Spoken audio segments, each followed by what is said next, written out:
All right. I will call today's meeting to order of the Senate Judiciary Committee on March 8th of 2021. Will the esteemed secretary please take the roll? Vice Chair Cannizzaro, Here. Senator Orenshaw, Here. Senator Harris, Here. Senator Settlemyre, Here. Senator Hansen, Here. Senator Pickard, Please mark Senator Pickard present when he arrives. Chair Scheibel. And I am here. Could the record also please reflect the presence of Pat Guinan, our fantastic committee policy analyst, and note that Nick Anthony, our committee counsel, is unable to make it today because he is still, and again, working on all of those bills that we so desperately want to introduce this session. And with that, I think we are ready to move on to our only bill presentation for today, which is SB 143. For those of you who are joining us over the internet, if you wish to speak on the bill, please navigate to the committee website and to this particular meeting for March 8th. There is a button there that you can click on that says participate. You will have to enter in your name, your phone number, and the position that you wish to testify in. And once you do that, you'll be given the phone number to call in, and I will give a cue when it is time for the public to speak. I also see that Senator Pickard has joined us. If the secretary would please reflect that on the roll. And we are very lucky today to be joined not only by our own Senator Harris and Senator Hansen, but Assemblywoman Hansen. And it is a delight to have you here in the Senate Judiciary. We thank you for joining us. And I know that there are a few other folks along with Senator Harris to present the bill, but I'm going to turn it over to her to introduce them to us and give us the rundown. Senator Harris. Sorry, I will now open the hearing on SB 143. Good afternoon. Thank you, Chair Scheibel and members of the Judiciary Committee. I am Senator Dallas Harris, representing District 11 in Clark County. I hope you all aren't sick of me yet. I anticipate I'll have a few more, thank you, Senator Hansen, a few more bills to present in front of the committee, so I appreciate your indulgence. First, I want to thank the vigorous working group that's collaborated on this bill and the active participation of Director Russ Armstrong and Child Protective Service directors from around the state and the District Attorneys Association and representatives of law enforcement. We've made several changes to the bill based upon their feedback. Members of the committee should have received the most updated version. Fundamentally, I'm bringing this bill because the impact of Nevada's vague neglect statutes lessens parents' confidence, especially poor and minority parents, in their ability to allow children to be independent through outdoor activities or being home alone. It also diverts the precious resources of multiple systems from more acute needs. To bring about the positive change, the positive effects of this bill will take time. Yet I believe that this is a key part of the inclusive culture change we are undertaking in Nevada, and we are up to the challenge. At this time, Chair Scheibel, I'd like to turn over to Assemblywoman Hansen to give a few words about why she has elected to co-sponsor this bill.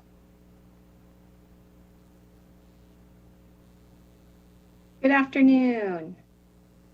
Thank you. And for the record, I'm Assemblywoman Alexis Hansen, District 32. And thank you, Chair Scheibel and Senate Judiciary, for this opportunity to hear SB 143, the Reasonable Childhood Independence Bill. I'm honored to be co-sponsoring this legislation and presenting with Senator Harris, and appreciate all the conversations and the suggested amending language from the various stakeholders.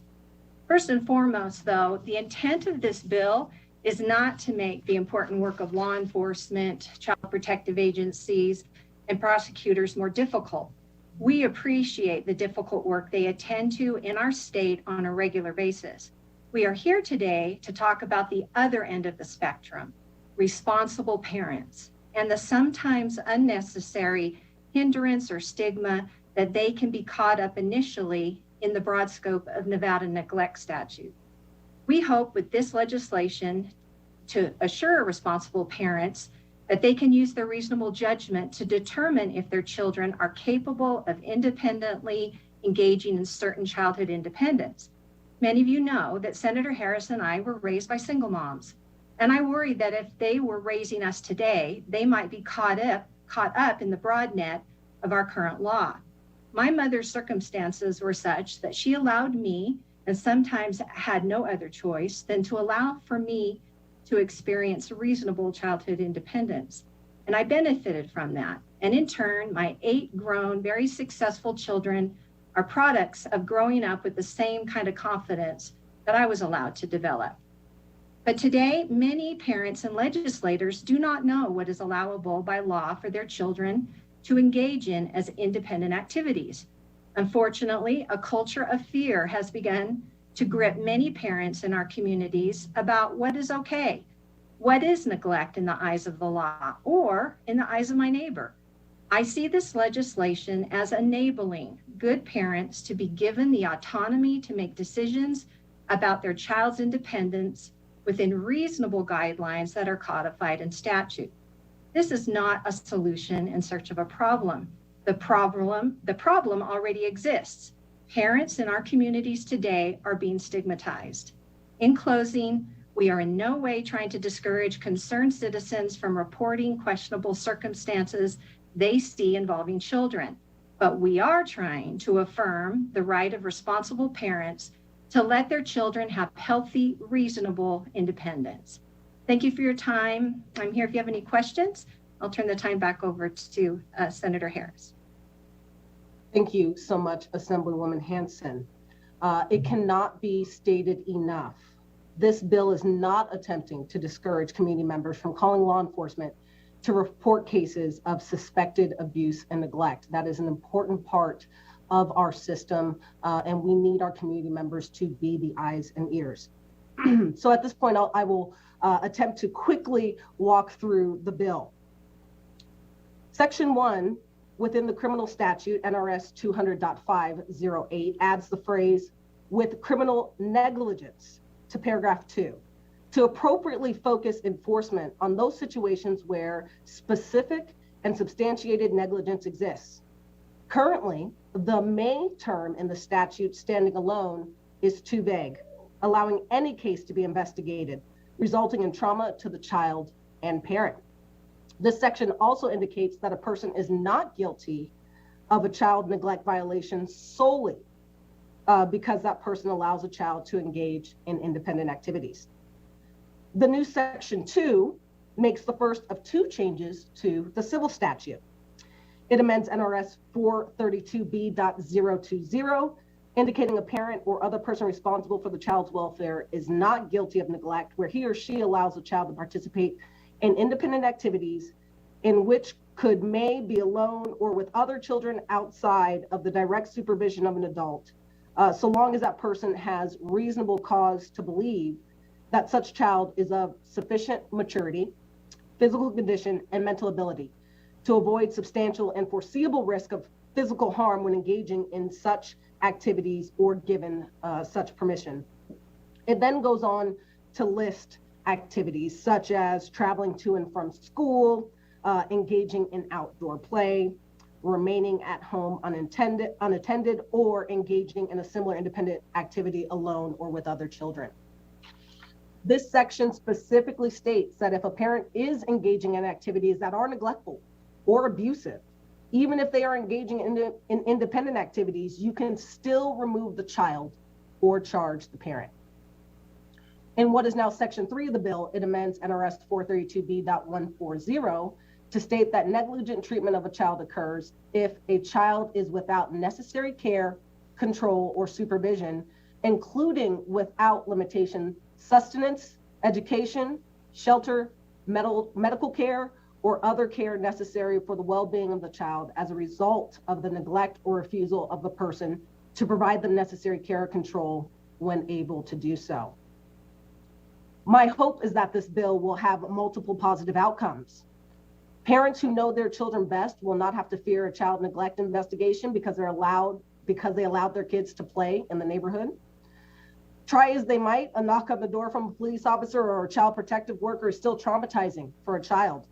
and for the parent or caregiver too. Removal, even for a few hours, is even more deeply felt. While not many may be happening now, fewer is still better.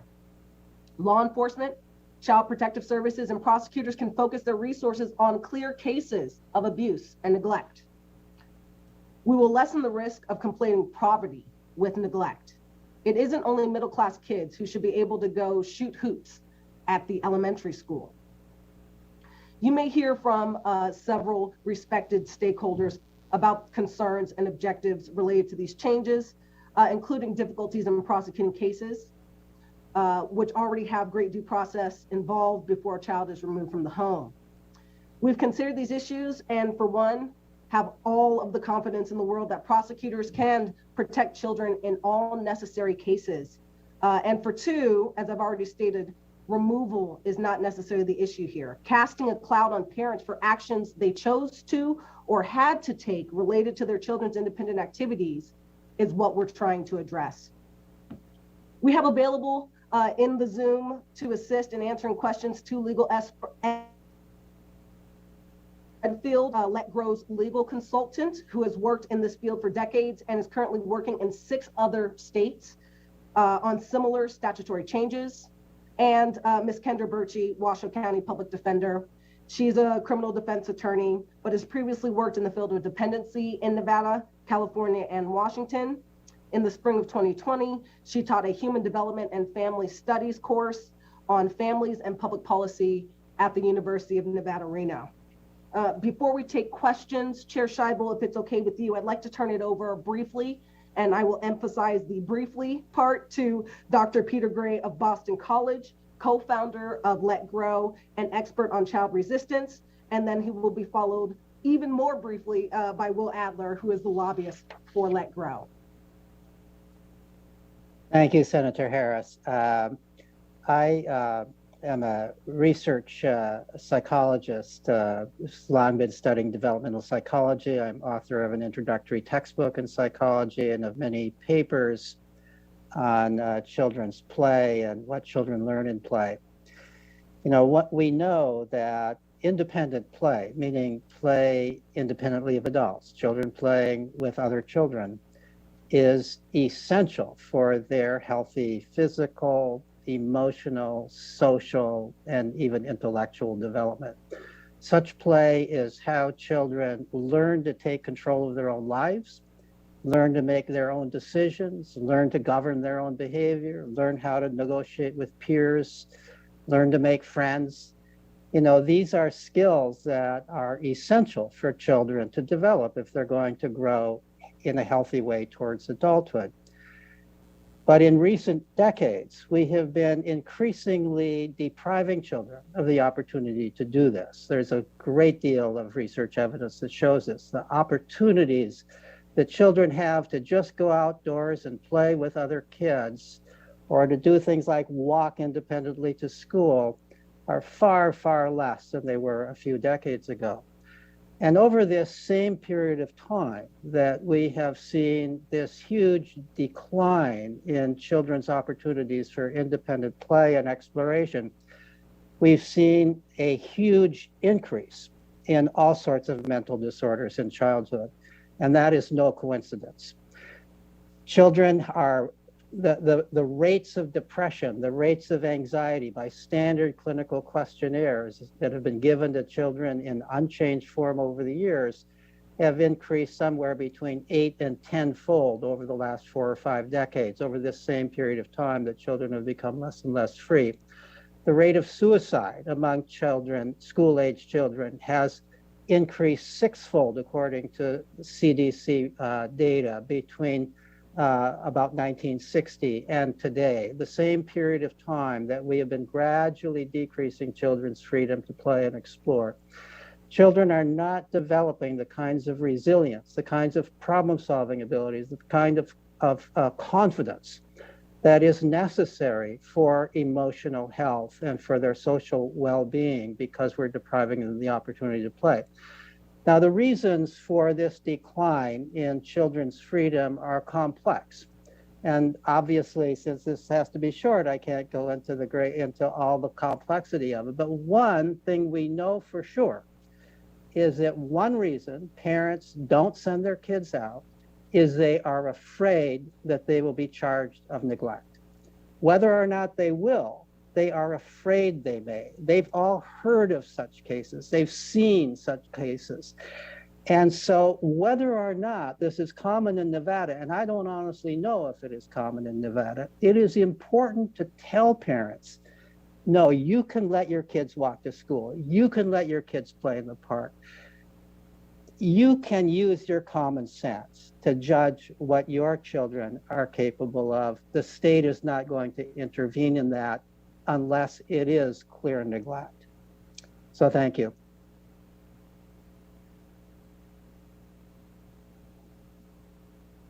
Thank you, Dr. Gray.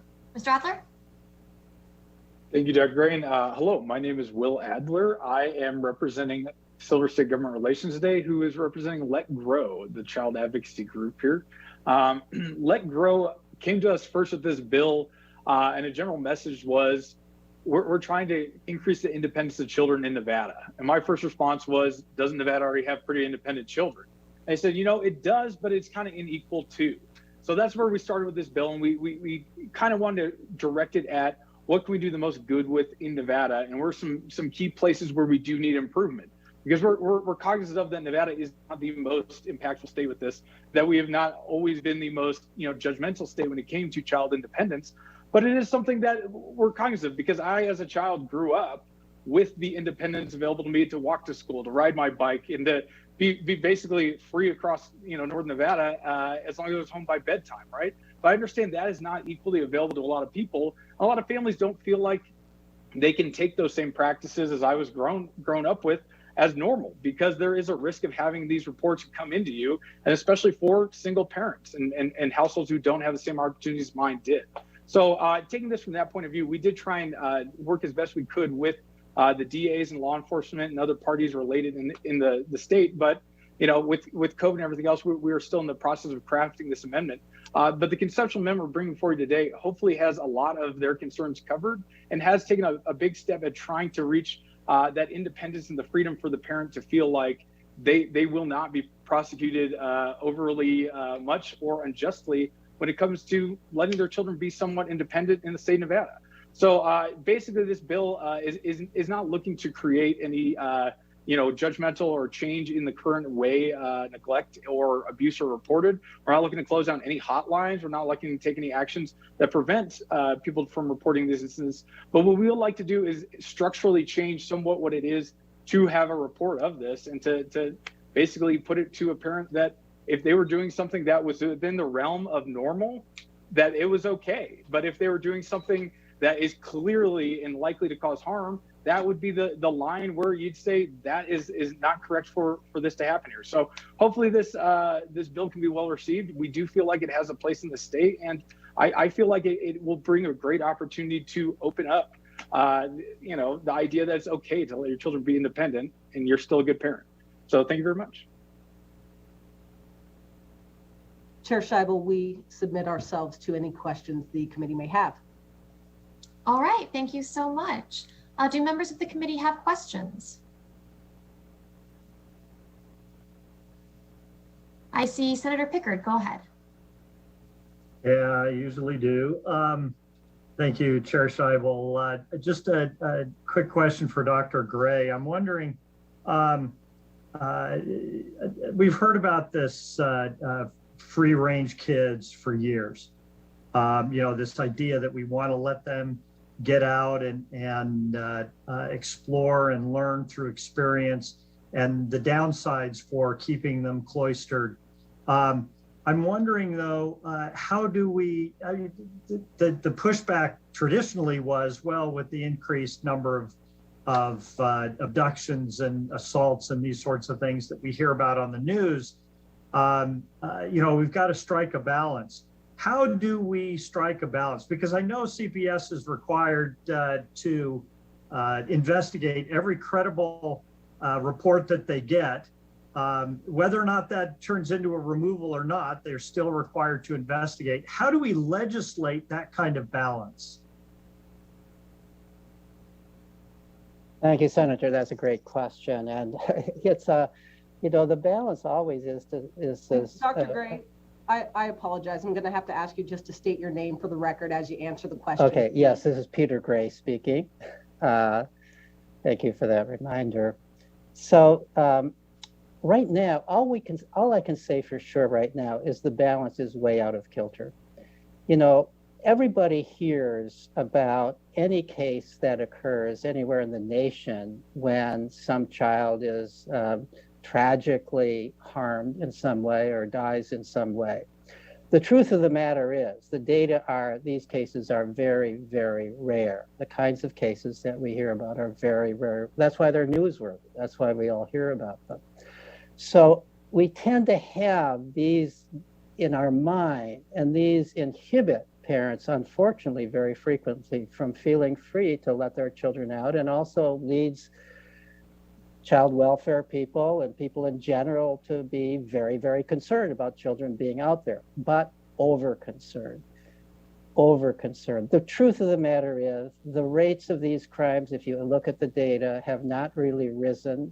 They peaked in the 1970s and 80s, and they've been going down since then. And what we do know is that the rates of childhood suicides, the rates of mental disorders, the rates, there's risk to not allowing your child some independence.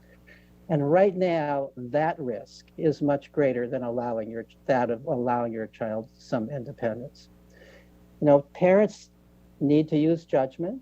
The state needs to use judgment, but let's use common sense judgment. And let's base those judgments on the real data and not on our imagined worst possible thing that could possibly happen to the child. You can get hit by lightning too, but if you were to run your life in that way, that you're not going to do anything because you might get hit by lightning, you would have a very unhappy life.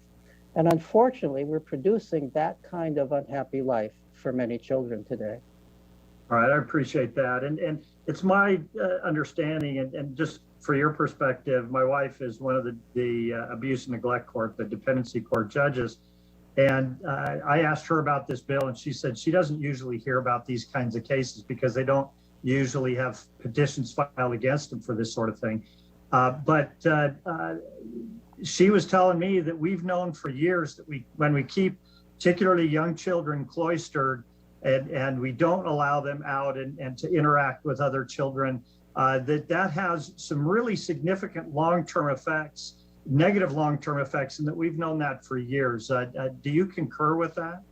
Absolutely concur with that. Yes, this is something that I have long been writing about, publishing some of the data concerning. This is something that everybody in the country should be aware of, and we should be working to reverse this trend of increasingly cloistering children, decreasing their opportunities to play, explore, learn to be independent. All right. I'm an evolutionary psychologist. From an evolutionary point of view, the purpose of childhood is to grow towards adulthood. You can't grow towards adulthood if you're not allowed some independence. All right, thank you for that. And I'm a huge supporter of this. Thank you, Chair Scheibel, and thank you, Senator Harris, for bringing the bill. And Assemblywoman Hanson, I'm in full support of this bill. Thank you. All right, I see that we also have a question from Senator Hanson. Please go ahead. Thanks, Madam Chair. I'm especially fond of at least both of the bill sponsors, actually, but one in particular. So I admit I'm a little biased in this particular case. However, I was really delighted to hear what Senator Pickard just said, because his wife obviously works in this exact arena, and he apparently feels that this bill is reasonable. Dr. Gray, my question to you is, have you actually had a chance to review the amended bill? And if yes, do you regard that as reasonable? Because there's no question, the phenomenon that I see and I describe I see 30-year-old males living at home and on their computer 24/7, and they literally have had no interaction with the real world. And I don't know, I grew up in a different era. I raised my kids a different way, but I'm just kind of wondering if the phenomenon you're describing for children is something that you perhaps see carried over into adulthood, like these kind of young men that I described that are, still living in their mom's basement and they're 30 years old.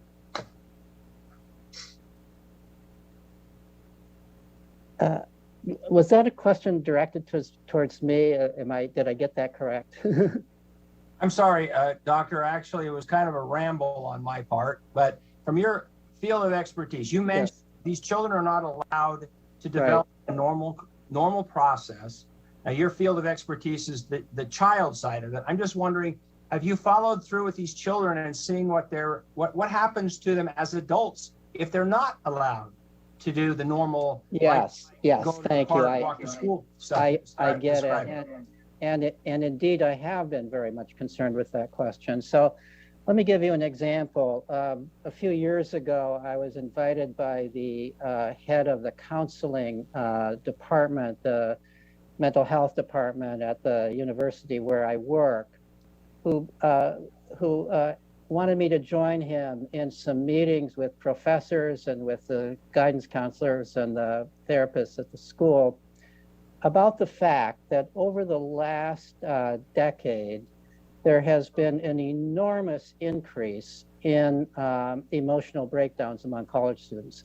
This is not just at the university I work, this is everywhere. There's a decline in resilience. There's a decline in the ability for young adults, and in this case, these are people in college, to deal with the bumps in the road of life. Once they're somewhat independent, they've gone off, they've left their homes, they're now at the university. Things like an argument with their roommate or a romantic breakup or a bad grade are cause for mental breakdown increasingly. I'm absolutely convinced that this is because we're not allowing children to experience those kinds of things on the smaller scale that they experience them as they're growing up. And so this is absolutely true. I do believe this is true. We're also hearing increasingly, and I get emails from employers of young adults who tell me that these young people want to be told exactly what to do, as if they can't figure things out on their own. This is a kind of change that I think is to a good degree the result of our overprotection of children, of the fact that we're not allowing them to have the practice of figuring out how to solve problems, figuring out and developing the courage and the kind of confidence that it takes to become a fully functioning adult. Doctor, then it's your testimony that this bill is a good first step in that direction. Is that my understanding? Absolutely.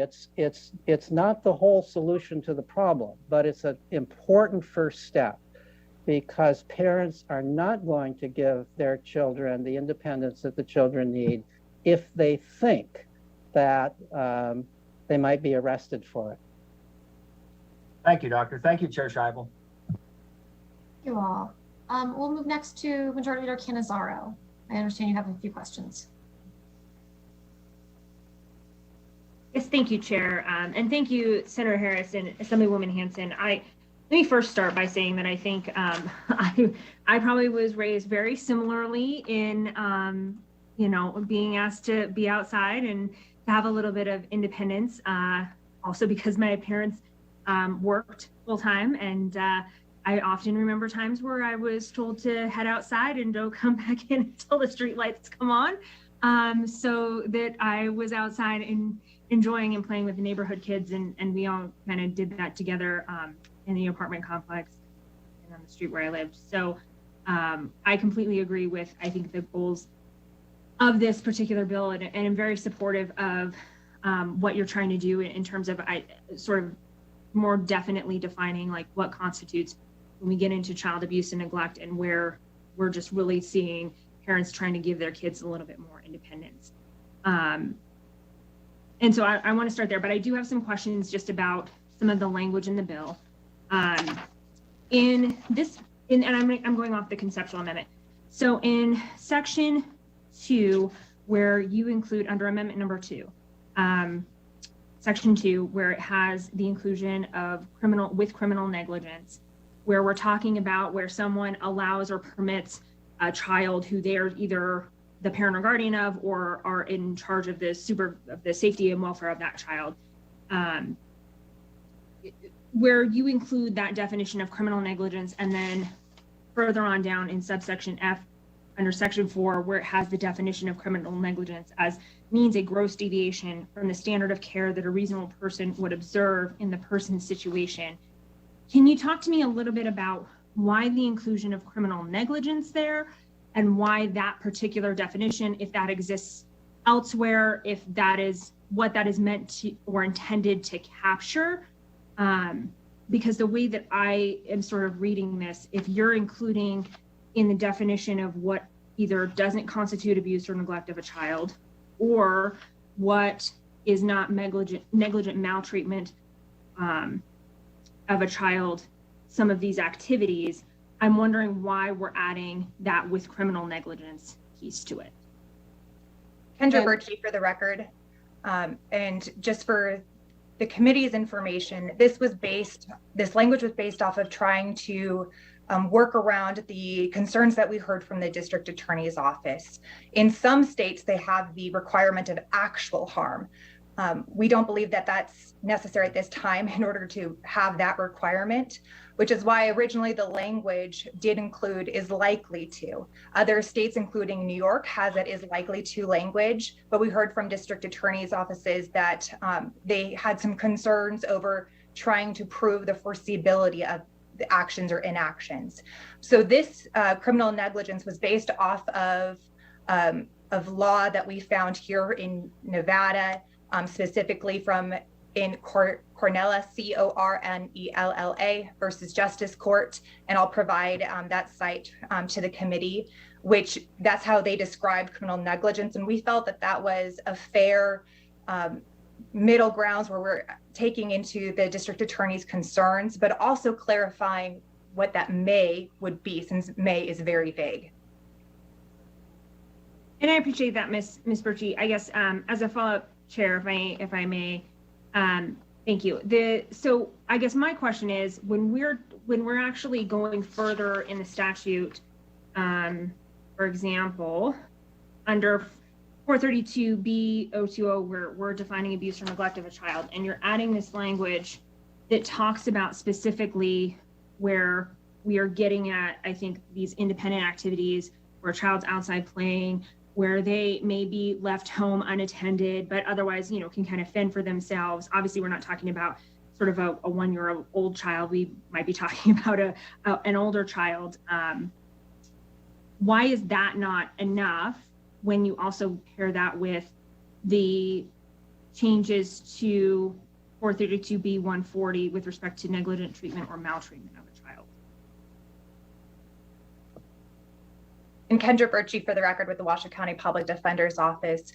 When we were reviewing these bills, and working with Let Grow, we didn't feel that it was enough because it doesn't provide enough clarity, especially when you're just looking at the criminal statute. As you know, you also have to look at the neglect of 432B statute in charging those cases, but we felt that it was important to add extra clarity into that first, the criminal statute. I would just note that we are still willing and open to working on the language.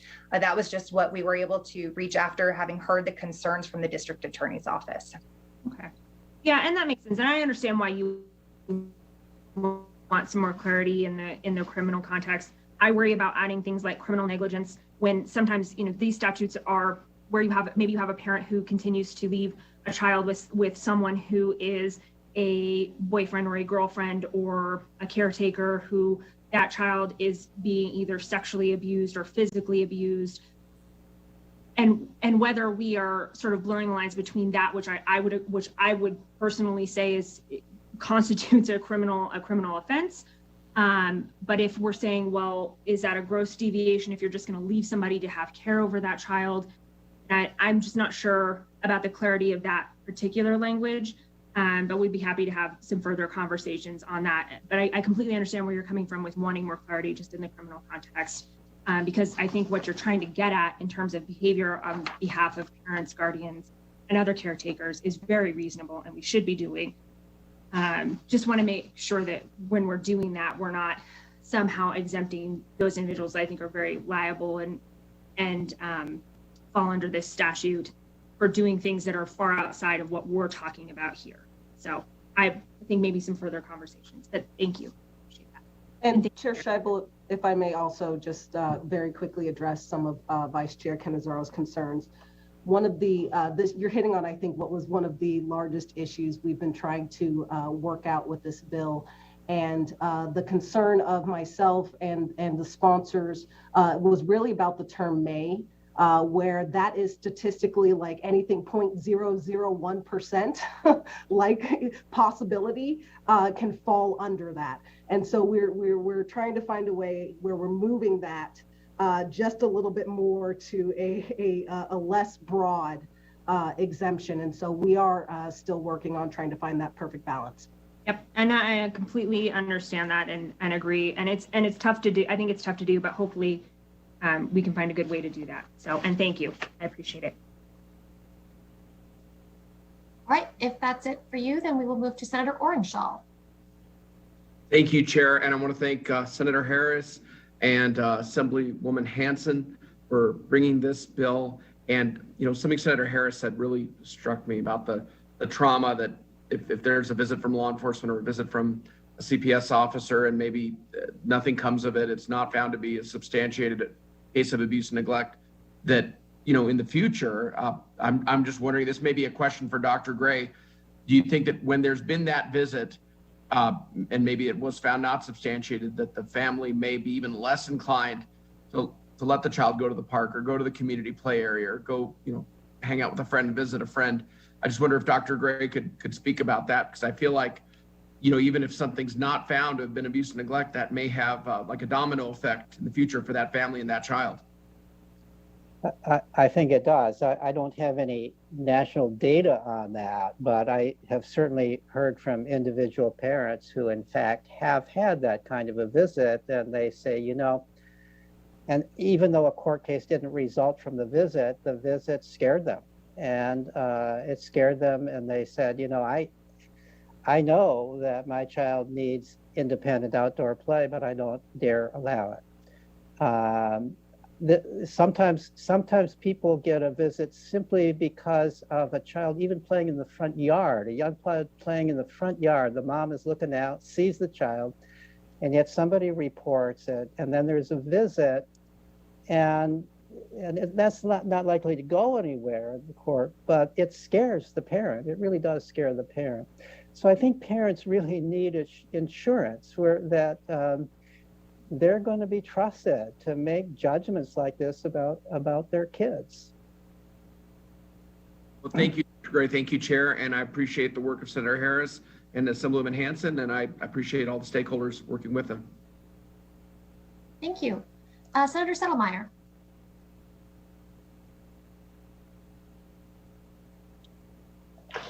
Thank you, Chair. I appreciate it. Sorry, I was trying to unmute at the same time you're unmuting me.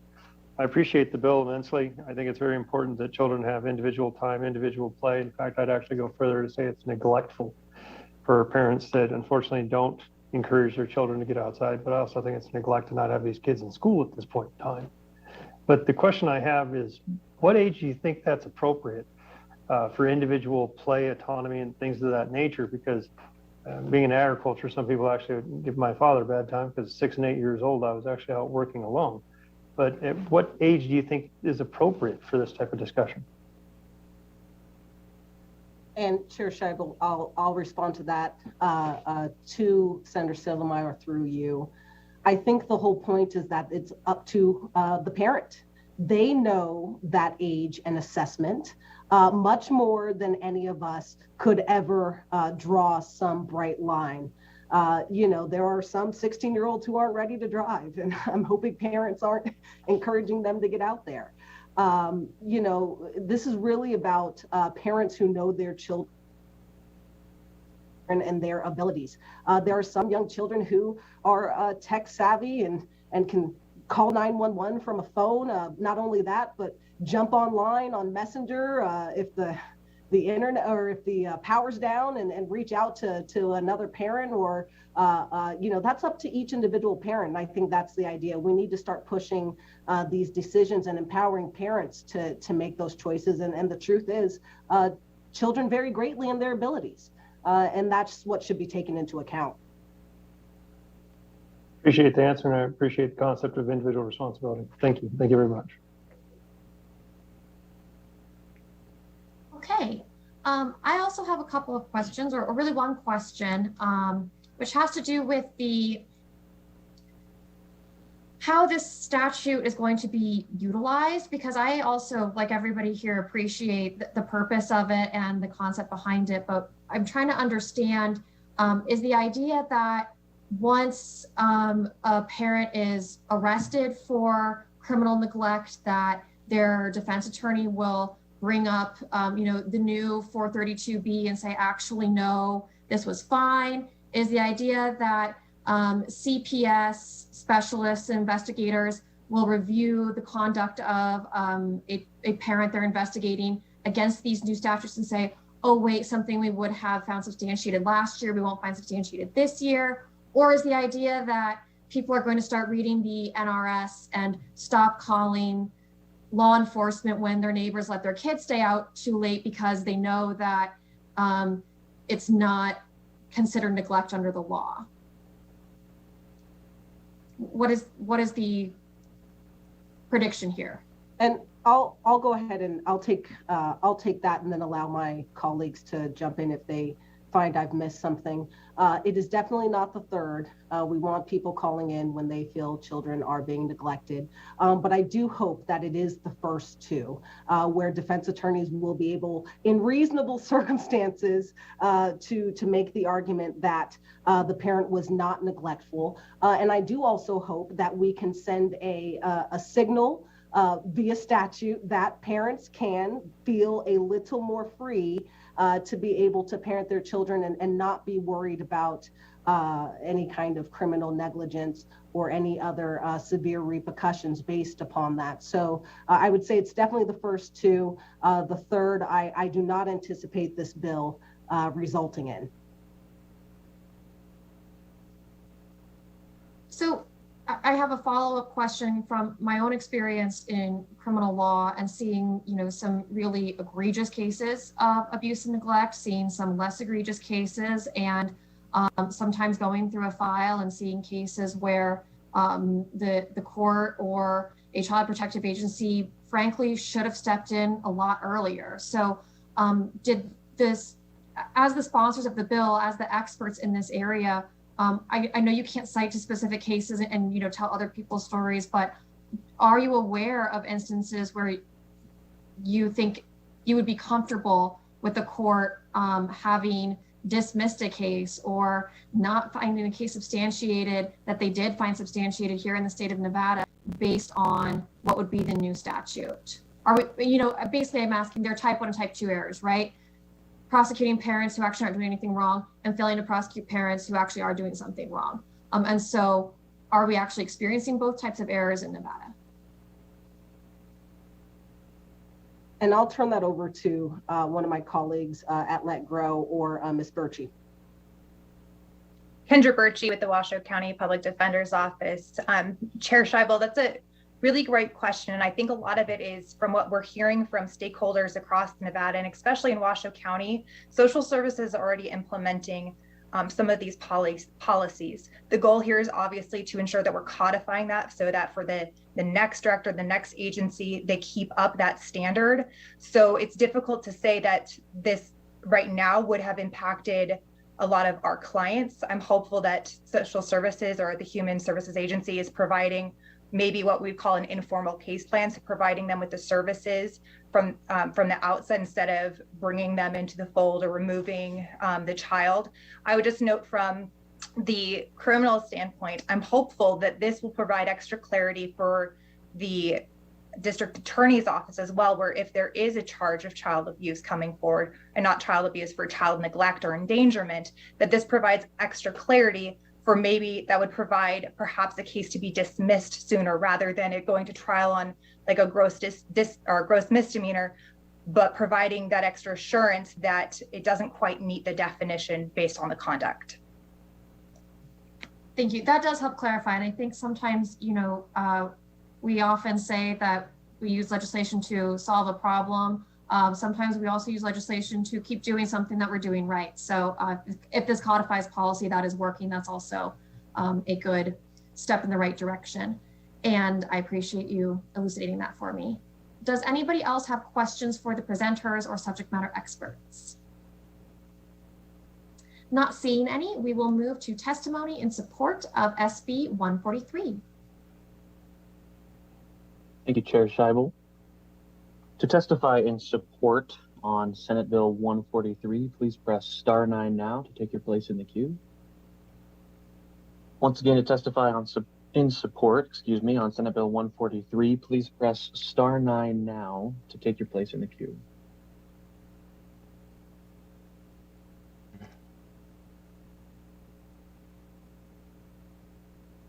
Caller with the last 3 digits 105, please slowly state and spell your name for the record. You will have 2 minutes to speak and may begin now. Hi, good afternoon. My name is Lynn Chapman. I am the state treasurer of the Independent American Party, and we really are in favor of this bill. We need to let the parents be parents. The parents know their children the best. And we need to have our children learn to be better citizens. And to do that, they need to learn responsibility and to becoming more independent. The parents are the ones best to teach their children these issues, and without the fear of government intrusion. As a homeschool consultant many years ago, I had a number of people that were concerned because their neighbors would try to turn them into CPS because they had their children at home. So there was a little bit of a problem there, but a lot of that went away because we have computers, etc. now. So I think it's very important that parents be parents and have the opportunity to be able to teach their children the things that the children will need later in life. Thank you. Thank you, caller. Caller with the last 3 digits 725, please slowly state and spell your name for the record. You will have 2 minutes and may begin. Hello, Chair Scheibel, and thank you, committee members. This is Nick Shepak, Nickshepak, Policy and Program Associate with the ACLU of Nevada, here in support of this bill. We have talked to directly impacted people who wish to testify in support. However, there's a very real fear about talking publicly about open CPS cases. If you do not hear from them today, we will help them provide written statements or set up private meetings with legislators. Nevada must tighten its child neglect statutes and give parents the freedom they need to raise their children without fear. This is a racial justice issue. Each year, law enforcement and school personnel file the most referrals, making up over 50% of all referrals to DCFS. Racial disparities in our systems and unconscious bias fuel this racial justice issue. Our schools, our police, DCFS, the district attorney's offices, as well as the public defender's offices in the state are all disproportionately white.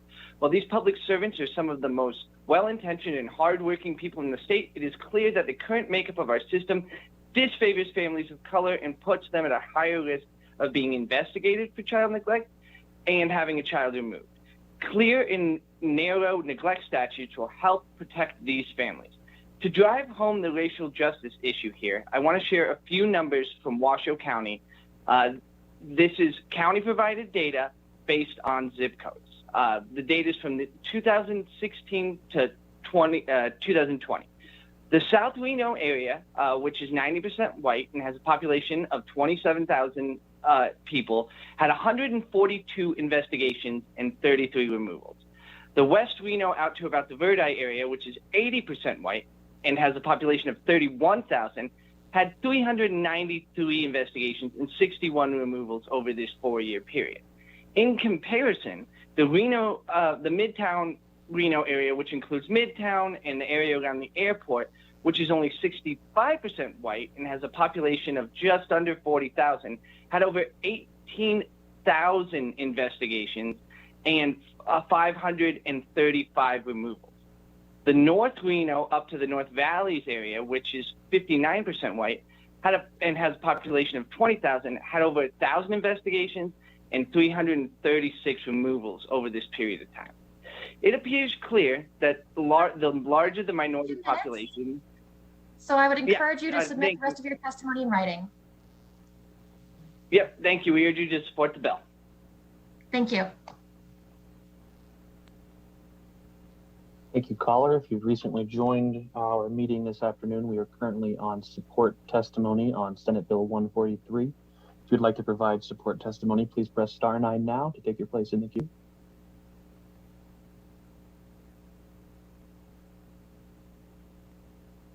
Caller with the last 3 digits, 859. Please press star 6 to unmute yourself, then slowly state and spell your name for the record. You will have 2 minutes and may begin. Good afternoon. My name is Janine Hansen. I'm the state president of Nevada Families for Freedom. I also have a degree in child development and family relations. I'm very happy about this bill, and we're thankful for those that have brought it forward. It's a sensible parenting bill.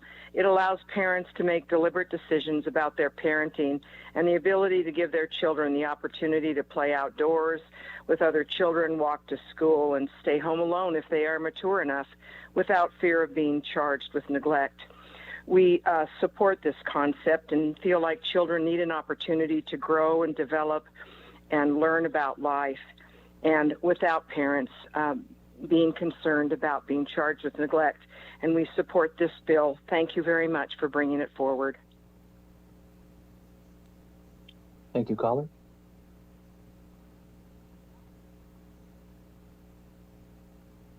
Caller with the last 3 digits, 249. Please slowly state and spell your name for the record. You will have 2 minutes to speak and may begin. My name is Ernie Adler, E-R-N-I-E-A-D-L-E-R,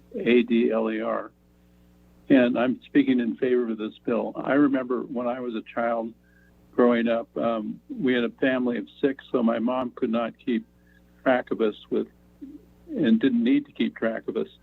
Essentially, I had about a 2-mile radius around my house that I could ride my bicycle to the school, the park, and places like that we would play.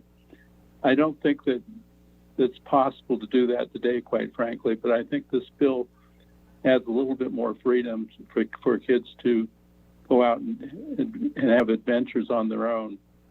On another topic, I represent a client who had a substantiation of child abuse 20 years ago, and since then has had no criminal or child abuse allegations made against her and has gotten a master's degree.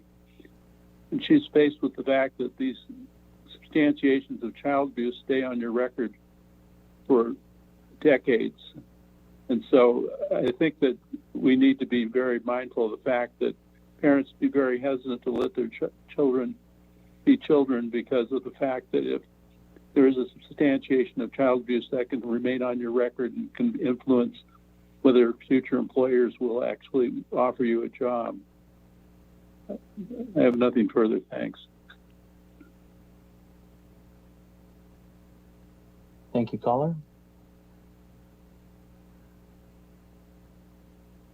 Caller with the last 3 digits, 542.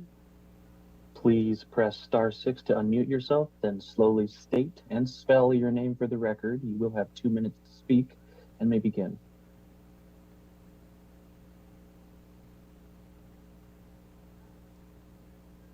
Once again, caller with the last 3 digits, 542. Please slowly state and spell your name for the record. You will have 2 minutes and may begin.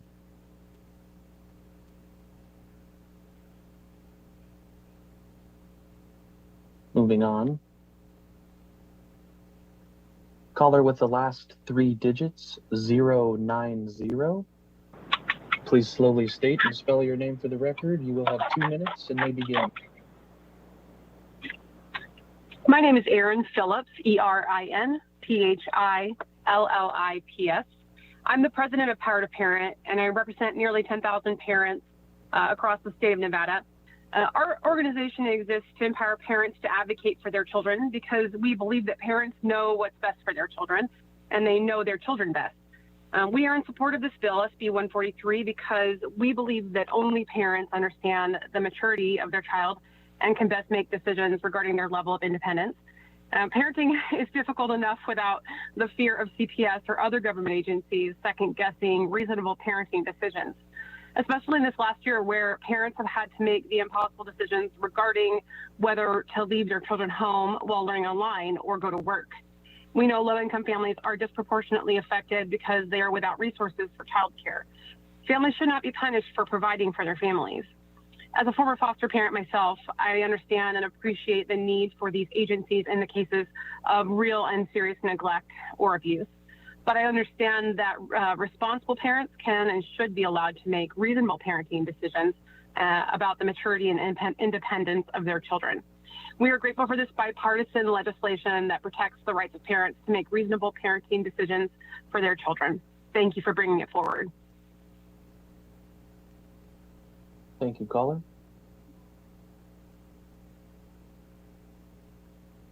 Caller with the last three digits 130, please slowly state and spell your name for the record. You will have 2 minutes and may begin. Good afternoon, Chair Scheibel and members of the committee. For the record, my name is Christine Saunders. That's CHRISTINESAUNDERS. And I'm the Policy Director with the Progressive Leadership Alliance in Nevada, here in support of Senate Bill 143. March 8th actually marks International Women's Day, a day to recognize the accomplishments of women. Like the bill sponsors, I was raised by a single mother who worked full-time to provide for my brother and I, all while also completing her master's degree in teaching to be strong and independent. The current law has had a disproportionate impact on low-income families of color. SB 143 is a simple clarification for families, and we ask for your support of the bill. Thank you. Thank you, caller. And if you've recently joined our meeting this afternoon, we are currently on support testimony of Senate Bill 143. If you'd like to provide support testimony, please press *9 now to take your place in the queue.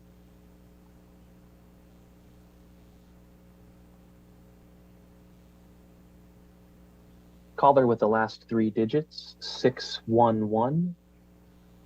Please press *6 to unmute yourself. Then slowly state and spell your name for the record. You will have 2 minutes to speak and may begin. Good afternoon, Chair and members of the committee. This is John Piro, Johnpiro of the Clark County Public Defender's Office. I'd like to thank Senator Harris and Assemblywoman Hanson for bringing this legislation forward. We believe that this legislation enables good parents to make decisions within reasonable guidelines, providing some modicum of predictability in the criminal justice system, as opposed to the nebulous word may that currently exists there.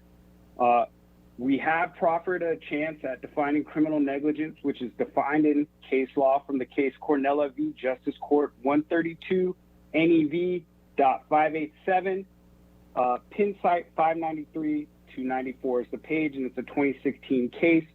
We've heard some concerns from the district attorneys that this change would make it almost impossible to prosecute these cases, but we believe those claims to be unfounded, as New York has a very similar statute, and we have not heard anything to that effect that they find it impossible to prosecute these types of cases. We thank you for your consideration, and hopefully the committee will pass this bill. That concludes. Thank you, caller. Caller with the last three digits, 261. Please slowly state and spell your name for the record. You will have 2 minutes to speak and may begin.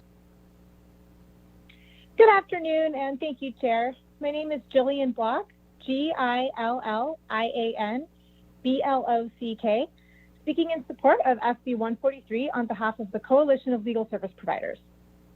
The Legal Aid Center of Southern Nevada and Washoe Legal Services represent 100% of children in the child welfare system and serve as the child's voice, representing the child's wishes before the court and in the community.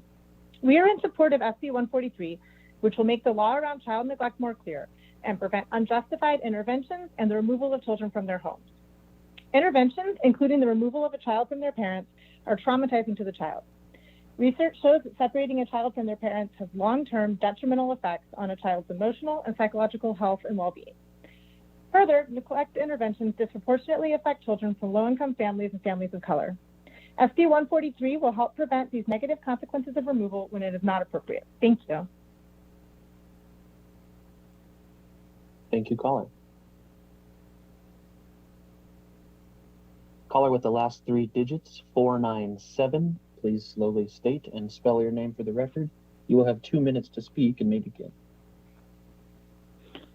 Hello, this is Yvonne Sweeten, YVONNE SWEETEN. I am very much in favor of SB 143. I am a former teacher, and I think it is the best bill for parents and children for the quality of life for everybody involved. Thank you for bringing this bill up.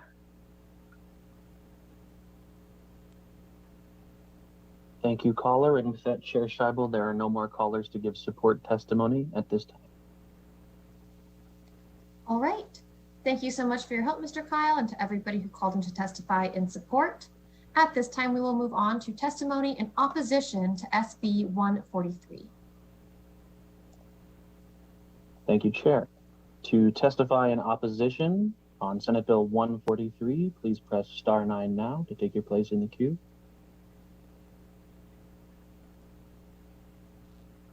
Once again, to testify in opposition on SB 143, please press *9 now to take your place in the queue.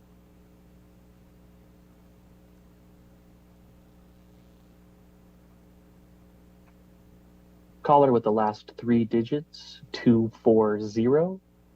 Please press *6 to unmute yourself. Then slowly state and spell your name for the record. You will have 2 minutes and may begin. Good afternoon, Chair Scheibel and members of the committee. My name is Amber Howell, AMBERHOWELL. I am currently the director of the Washoe County Human Services Agency. As the bill is proposed today, we are opposed to this legislation, but have been working with the sponsors, and we appreciate all of the ongoing dialogue and look forward to further enhancing it.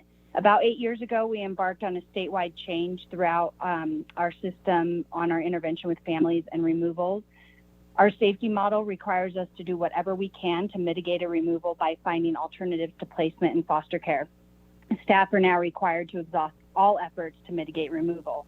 Our state has made dramatic changes in how we serve families. In Washoe County, our removals have decreased by 38% in the last 5 years.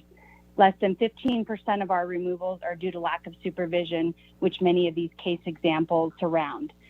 However, our foster care demographics are showing in Washoe County 60% of our foster care population is 5 and under. So when removal occurs, the majority of the time they are very young and very vulnerable, and nothing could be mitigated to keep them at home. Our data, unfortunately, is not telling us that we have a disproportionate rate of inappropriate removals, and in fact, our removal rate is below the national average.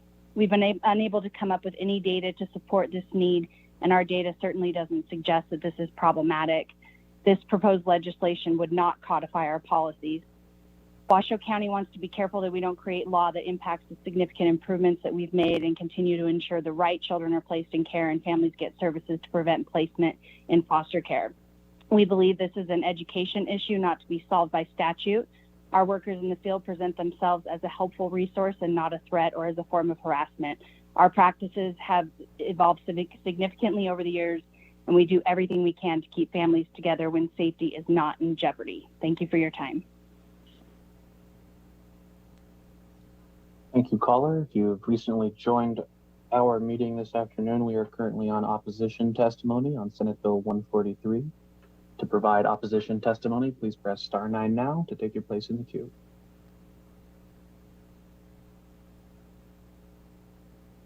Caller with the last 3 digits, 147.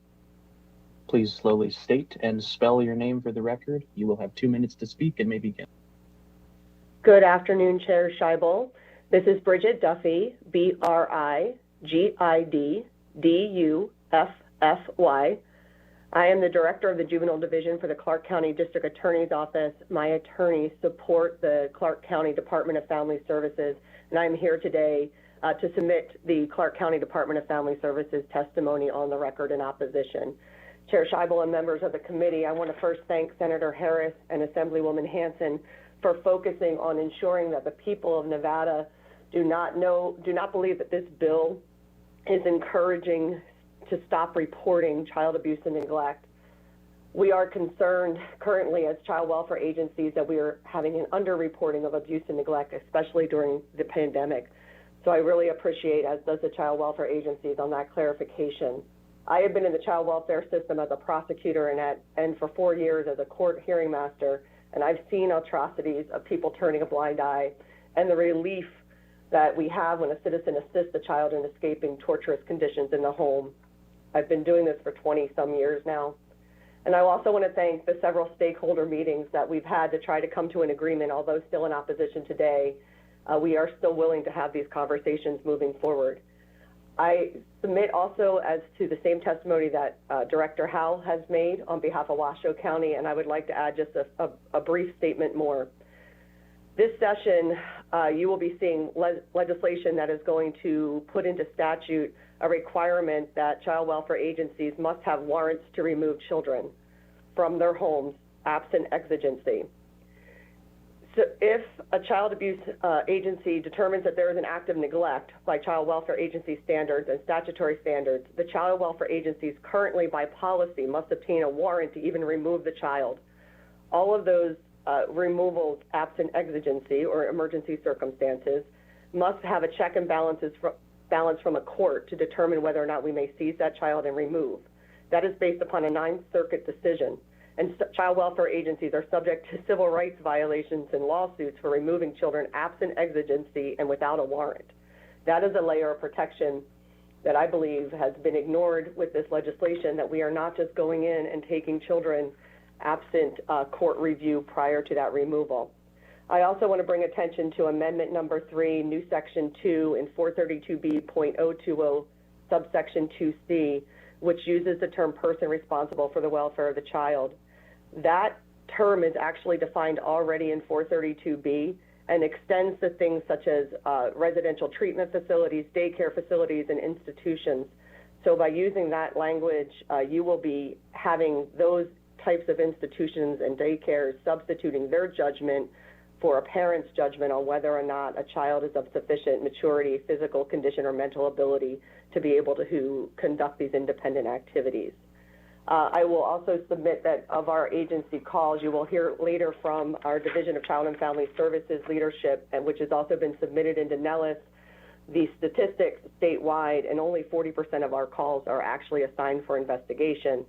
This legislation is not going to stop on the knock on that door, because we're going to need to investigate to determine that sufficient maturity, physical condition, and mental ability. And I'd like to highlight that Dr. Gray even indicated he's not even sure if this is a problem here. Thank you very much. I look forward to talking to you all offline. Thank you, caller. And if you've recently joined us, we are currently on opposition testimony for Senate Bill 143. If you'd like to provide opposition testimony this afternoon, please press *9 now to take your place in the queue.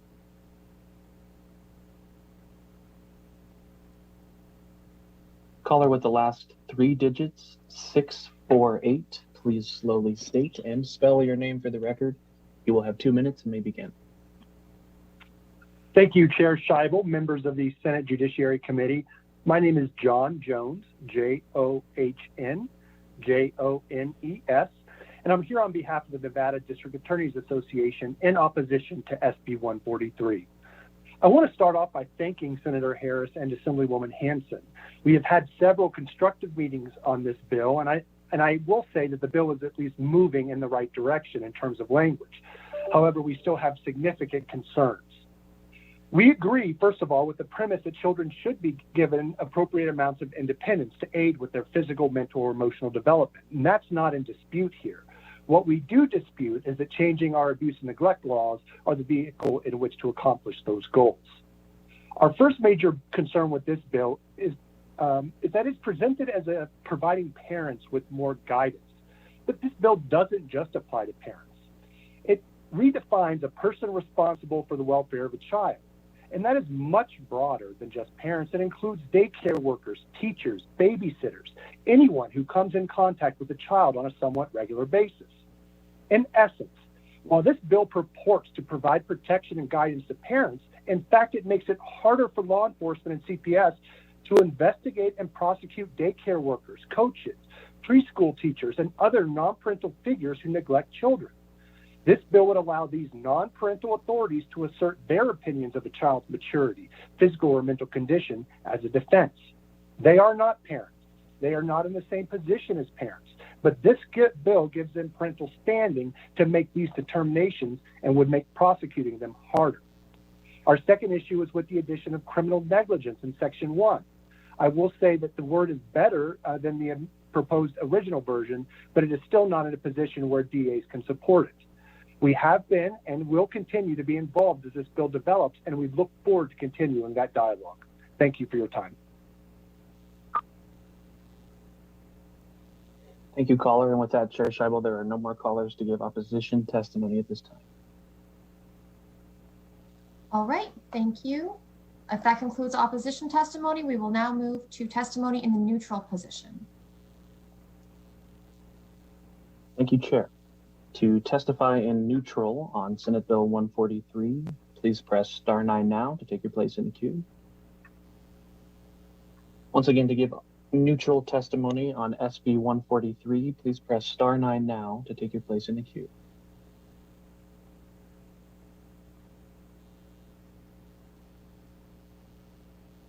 Caller with the last 3 digits, 426, please slowly state and spell your name for the record. You will have 2 minutes to speak and may begin. Oh, sorry, that's me. And I screwed up once before by, I should have been in the pro list. This is Lenore Skenazy, Lenore Skenazy, Skenazy. I'm president of Let Grow, and that's the nonprofit that promotes childhood independence. And before this, I wrote the book called Free Range Kids that started the Free Range Kids movement, and that grew into Let Grow. At Let Grow, we believe in safety. Like everybody here, we love helmets and car seats and seatbelts and mouth guards. We just don't believe kids need a security detail every time they leave the house. And in fact, we think it is great for kids to have some freedom when their parents feel they're ready for it. But I get so many letters from parents saying they want their kids to go outside. They want them to walk to the store, help them, play outside. But they don't want their kids home staring at the screen all day, but they're afraid to send them outside because they're worried someone's going to call 911 and a case will be opened on them, and so they keep the kids inside. Kids are getting out of shape, depressed, they're on the couch, they're hurting themselves. You heard from Peter Gray. But Utah passed a law changing that, the free range parenting law. And I have to say, your newspaper, the Las Vegas Review-Journal, was extremely enthusiastic about that law. And they wrote, quote, Nevada should follow Utah's lead. That's what brought Nevada to my attention. The Review-Journal kept writing editorials about this law and how Nevada parents need to know that they can let their kids have a childhood. So your citizens and certainly your editorial writers love freedom, family, the outdoors, and giving parents a fair shake. The Reasonable Childhood Independence Bill rolls all this into one big ball and lets the kids go outside and play with it. Pass this law and Nevada becomes an even better place for families to raise their kids. Thank you. Thank you, caller. If you've recently joined our call, we are currently on neutral testimony on Senate Bill 143. If you'd like to provide neutral testimony, please press star 9 now to take your place in the queue.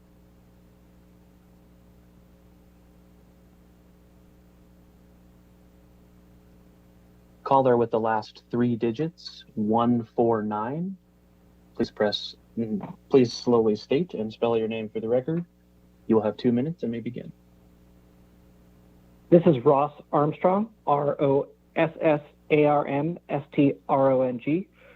Thank you, Chair Scheibel. I'm the administrator for the Nevada Division of Child and Family Service, and I appreciate this committee taking up this important conversation as we kick off Children's Week here at the Nevada Legislature. We are neutral on this bill today. I did submit some data and information for the committee's knowledge about neglect in the state of Nevada, and I just wanted to quickly talk about some of those highlights. First, it's important to note, as it was already mentioned, just because a call comes into the hotline does not mean a Nevada Child Welfare Agency goes out for an investigation. We have a substantial screening process that allows for our workers to screen out nonsense calls or calls that do not actually have any sort of stated abuse or neglect. So you can see that in the memo. In addition, although neglect is our most common substantiation, it's important to note that neglect substantiations also include neglect that has resulted in a physical injury or neglect that has resulted in sexual abuse. So we're certainly not out there substantiating on folks that are just having their kids walk to school or anything like that. And then finally, as Director Howe stated, it's important to note that Nevada's child welfare system has been going through transformation, and child welfare systems across the country are going through transformation as we focus on prevention and family preservation. Our removal rates in the state of Nevada have gone down to noting that there's substantial trauma when an individual, when a child is removed from a parent. So these are just some information. The division stands ready to help the committee in any way as it considers this bill. I would note that the Nevada version of this bill is very different than the Utah bill. And I did want to make it very clear to Nevada families who might be listening to this hearing and think that there's some current prohibition against independent play in the state of Nevada, which is not the case. And so I just want to make it very clear that children right now in Nevada are allowed to go do independent activities in a safe manner, and we're not out there, rounding up kids walking to school or at the park. We definitely appreciate the sponsors wanting to instill Nevada grit in our children, and we are certainly in alignment with that goal. Again, if there's any information we can provide the committee to help them as they decide what to do with this bill, the Division of Child and Family Services stands ready to assist with that. Thank you, caller. Caller with the last 3 digits, 456. Please press *6 to unmute yourself, and then slowly state and spell your name for the record. You will have 2 minutes and may begin. Good afternoon, Madam Chair. AJ Delap on behalf of Las Vegas Metropolitan Police Department. Last name is phonetically David Easy Lincoln Adam Paul. Chair Scheibel, I have to apologize. I am coming in under opposed, but I misdialed. With your permission, I would like to continue with my opposition testimony. That's fine. Go ahead. Thank you for your indulgence.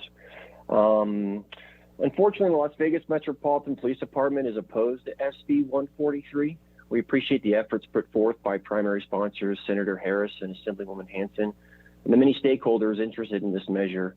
Unfortunately, despite several hours of discussion, we have not come to a position as of yet where we can support the measure.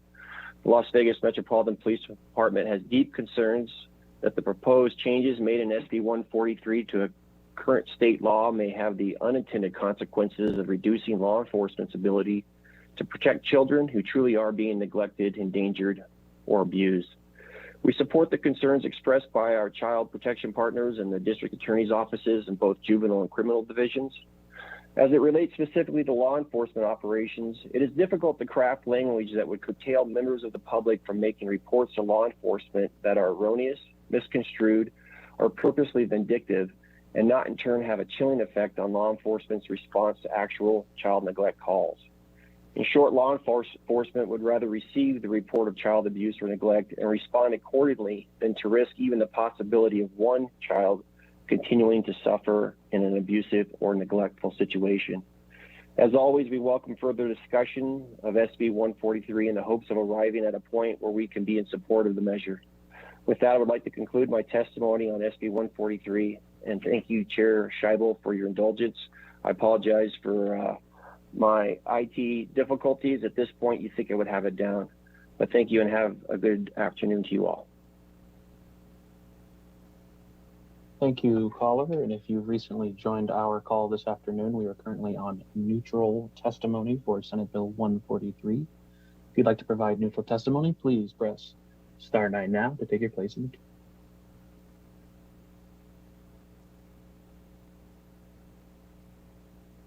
Caller with the last 3 digits, 010, please slowly state and spell your name for the record. You will have 2 minutes and may begin. Thank you. My name is Scott Coffey, Scottcoffee. I'm an attorney with the Clark County Public Defender's Office. I've been an attorney there for 25 years. I've been involved in training for the last 20 years of defense attorneys, and I'm pretty familiar with the situation concerning the child abuse and neglect statutes here in Nevada. First off, I'd like to apologize for some technical difficulties on behalf of I had problems getting into the queue here. On behalf of Nevada Attorneys for Criminal Justice, we are in favor of what has been proposed, including the Senate amendments from Senator Harris. Right now, it is very difficult to know what constitutes child abuse or neglect and what does not in Nevada. I will tell you, having done this for 25 years, if somebody came into my office and asked me, can I let my child do this, I would be at a loss, given the vague nature of the statute that we've got. I think the amendments, particularly the amendment at Section 2, which talks about criminal negligence, are critical to providing some clarity. I understand the concerns from law enforcement, the concerns from district attorneys, but in all candor, I believe, based on my experience, that clarity is actually going to make the situation better rather than worse. I think by making clear what is abuse and neglect, you take some inconsistency out of the enforcement, you provide direction to the officers to get the bad people that need to be got, while not going after some people that perhaps should not be captured that are being captured right now because of the vague language. Again, it's written in terms of may put a child in a position where something could happen. That is so vague that I couldn't give much direction on how this works. Earlier, Senator Pickard asked if these things would strike a balance. I think that the language that they've proposed does strike a balance. I think it is critical. Senator Hansen talked about it being reasonable. I think the solution is reasonable. It provides some direction and clarity for folks. So for all those reasons, we are in support of the bill. And I don't think the practical effect is going to be losing any people that might be captured right now that are doing the bad stuff, the child abuse and neglect. So we're fully in support of the bill. Thank you, caller. And with that, Chair Scheibel, there are no more callers to give any testimony at this time. All right, thank you so much. Just to make sure that our record is clear and for the benefit of our secretaries who work so hard to take accurate minutes, I do want to make sure that we have Ms. Ganassi's testimony recorded in the support category, Mr. Armstrong in the neutral category, Mr. Delap in opposition, and Mr. Coffey in support. And given the apparent technical difficulties, I am also going to open up the phone lines one more time for anybody wishing to testify. This is not our usual practice, but for this hearing only, since there appears to have been an issue, I will open the phone lines for anybody to testify in any position, and you will still be limited to 2 minutes, and hopefully there are not too many people who fall into that category. Thank you, Chair Scheibel. To provide testimony of any kind on Senate Bill 143, please press *9 now to take your place in the queue.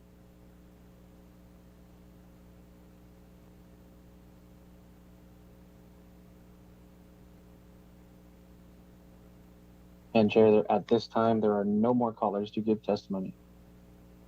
Okay, good. Just wanted to make sure that we heard from everybody. And that will conclude the hearing on SB 143. I see a hand from Senator Pickard. I think now is a good time I'm not sure what you're going to say.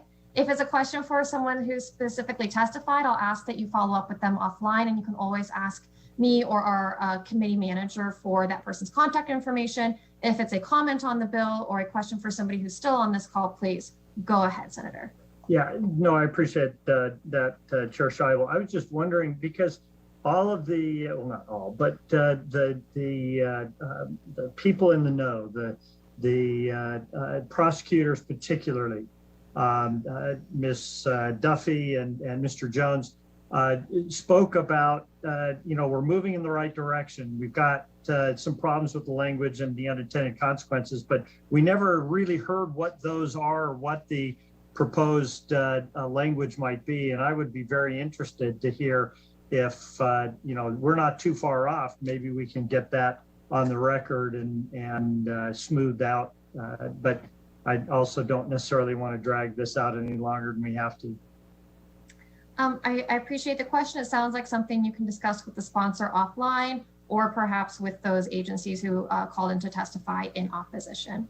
With that, do the sponsors of the bill or the bill presenters have any final comments or clarifications they'd like to make?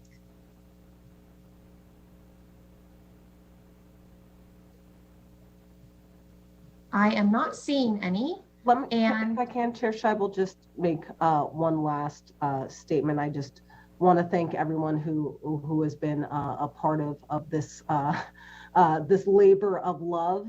You know, I'll just close by saying anything that gets myself and Assemblywoman Hanson on the same side is either a really, really good idea or a really, really bad one.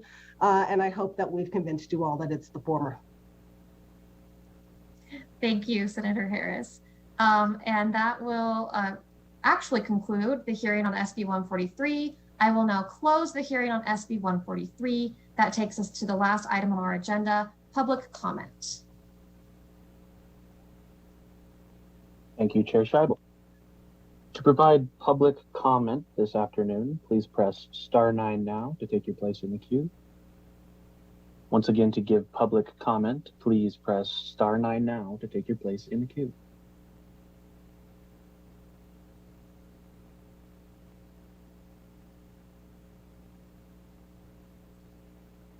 And Chair, at this time, the phone lines are open and working. However, there are no callers to give public comment. All right, then that concludes this meeting of the Senate Judiciary Committee. We will not have a meeting tomorrow. We will be back on Wednesday, March 10th at 1 p.m. And with that, we are adjourned.